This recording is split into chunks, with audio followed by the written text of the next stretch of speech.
اذان صرف نماز کے لیے بلانا نہیں بلکہ یہ ایمان کی صدا ہے۔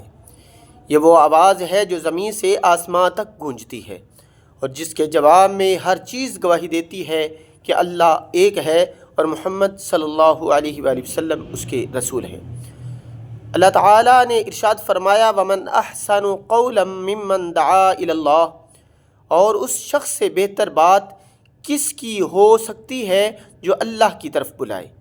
یہ آیت اذان دینے والوں کی شان بیان کرتی ہے، کیونکہ وہ دن کے اندر 5 بار لوگوں کو اللہ کی طرف بلاتا ہے۔ رسول اللہ صلی اللہ علیہ وسلم نے فرمایا مؤذن کی آواز جہاں تک پہنچتی ہے وہاں تک جو چیز بھی سنتی ہے وہ قیامت کے دن اس کے حق میں گواہی دے گی، یعنی پرندے، درخت اور زمین کا ہر ذرہ اس گواہی میں شامل ہوتا ہے۔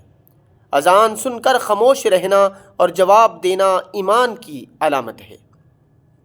یاد رکھیے اذان سن کر فوراً بولنا بند کر دو، کیونکہ یہ اللہ کی طرف سے بلانے کی صدا ہے۔ اذان کے کلمات کا جواب دو۔ جب مؤذن کہے اللہ اکبر تو آپ بھی کہو اللہ اکبر۔ اسی طرح آپ ساتھ ساتھ دہراتے رہیں، مگر حی علی الصلاۃ اور حی علی الفلاح کا جواب لا حول ولا قوت الا باللہ ہے۔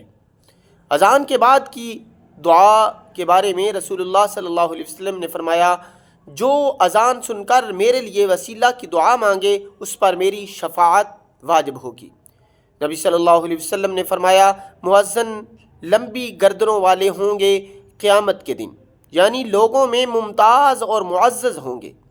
یہ اس خدمت کی عظمت ہے کہ وہ اللہ کے گھر میں لوگوں کو بلانے والے ہیں۔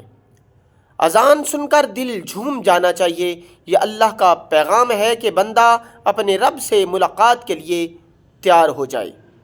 خوش نصیب ہے وہ دل جو اذان کی آواز پر جھک جائے۔ اللہ ہمیں اذان کا احترام کرنے اور نماز قائم کرنے کی توفیق عطا فرمائے، آمین یا رب العالمین۔